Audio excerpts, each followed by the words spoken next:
Hello, this is Aaron from AaronOnAutos.com. Today we're in a 2015 Nissan Rogue. So this shaky cam interior review, we'll be looking at this new Rogue, which is not really changed much from last year. Pretty small differences. A couple of the changes, just to note, this is for the model.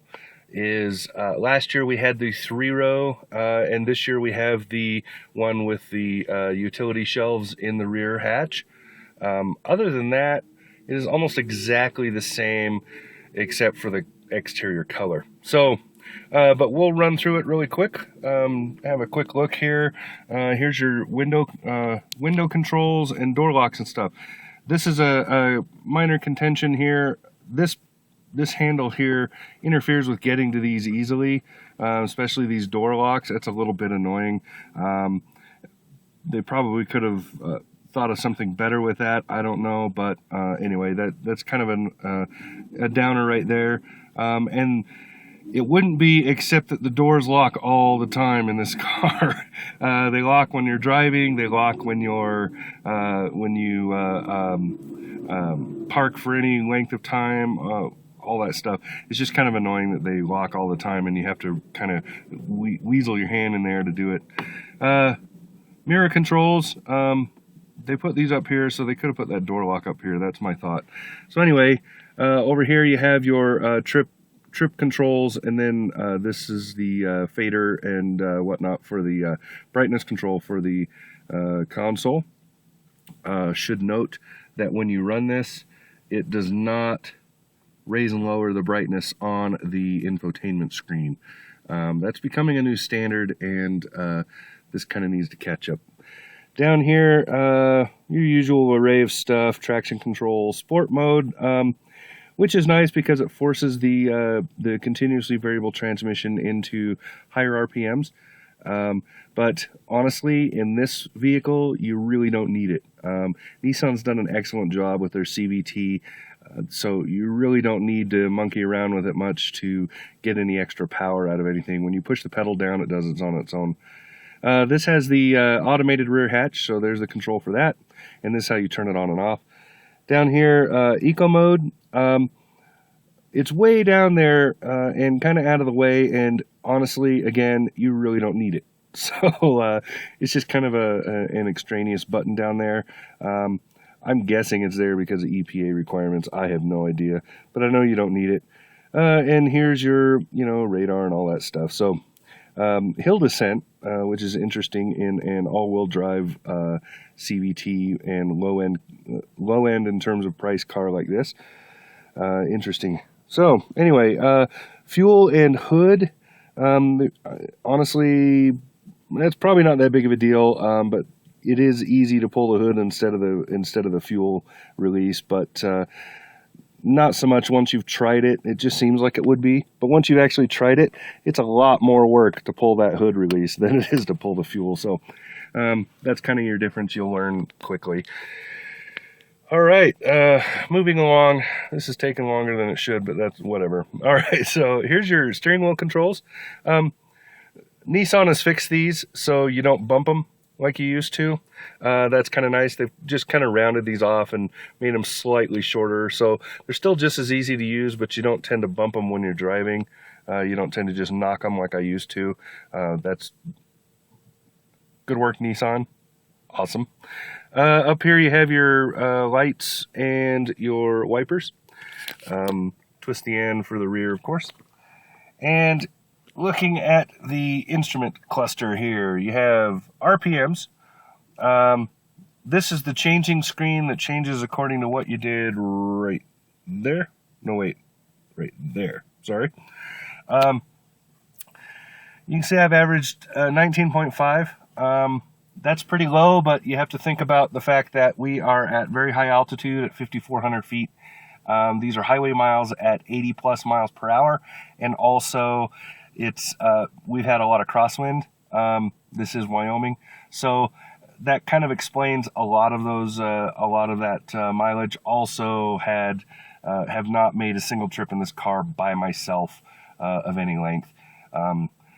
So all of that stuff kind of adds up, eats up that fuel economy. And it's been idling a little bit also, just because this is the cold tundra of Wyoming.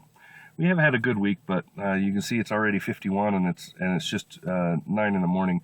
But this is an odd day. This is a very warm day. Finally, over here, fuel here, and the gauge for speedometer. When you set cruise control and so forth, that shows up down in here. This does not have adaptive cruise or anything like that. I would love to see it in this car. When they switch this car later today, I will have a Murano, and I suspect the Murano has things like that in it. I haven't looked at the sheet yet. Over here, push button start, because this is the keyless version. Some vents up here. They look really small, but these actually push a lot of air. They do a good job. And also, the way the venting in this car works is there are a lot of vents rather than very large vents. So you have these two here, you have the ones over there, plus your defrost vents up there, plus there are vents in the back. There are also vents over on the sides. I think I pointed those out, and there are vents under the seats and under there. So lots of venting in this car. They did a very good job with their climate. Over here you have, this is the top-notch infotainment blah blah screen. So you have all the goodies. Nissan system is fairly easy to use, so I've gotten used to it. It doesn't take too much time to learn it. It does not have a steep learning curve. There are a few things that are a little bit clunky, but everybody has that, so I can't really say much. Coming down here, we have your climate controls that you can control pretty much everything from here or there. So you kind of have your choice. You can do it either way. I prefer these because I'm old school, you know, because I'm like 900 years old, so I prefer this stuff. I remember the days when air conditioning was an option in a car rather than a standard. Down here you have your connectivity plugs, your cell phone spot or whatever, nice and non-slip, 12 volt here. Here's the shifter. It has this overdrive button, but you're never going to use it, honestly. The low gear is nice because this is kind of how I've been using the transmission to slow down coming off of freeway exits and so forth. So this is useful occasionally, but most of the time you're just going to be in drive. FYI, I took this up for some photos, wasn't sure how it was going to be. It turned out to be a little bit muddy, but I didn't know that until I was already committed to being up there, and this did just fine in the mud.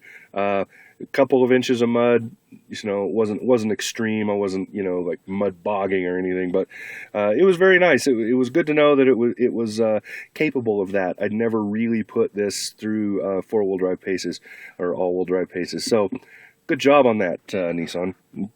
Keep going here. You have bun warmers in this one, drink holders here. This is where I've been normally keeping my phone because it stands up right there. And then you have this huge, gigantic storage cubby. I just pulled it out, but I've been shoving my entire camera bag in there. Good size. I love it. And then you can just see the interior. Very quality materials. This is good and durable feeling, and very comfortable because this is, of course, zero gravity seating.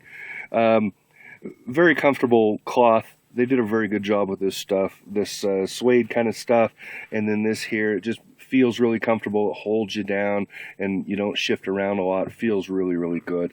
Other things, plastic's a little bit hard, but really there's not a lot of noise in here, not by comparison to some of the others like the Toyota RAV4 in this segment. So it still does a good job of noise dampening. It is noisier than a higher end car, but for the segment, I would say that this one is a little bit better than average. It's not a lot better than average, but it's a little bit better than average. So Nissan's done a good job with the Rogue. And then in the back, you can see I still have the car seats in. Like I said, there's no third row in this one, but you can go. This has the shelving stuff back there. I would show you that, but it's not really that neat. It's useful. My wife thinks it's awesome, but honestly, I can think of maybe a handful of times it would be useful. The rest of the time, it's just kind of going to be there. It's not in the way. It's just integrated with the flooring, so you can pull out and you can remove and replace the flooring as you wish and make shelves out of it. It's kind of neat, but not really. Anyway, that's about it. This has been Aaron from AaronOnAutos.com, and we are in the 2015 Nissan Rogue. Talk to you again soon.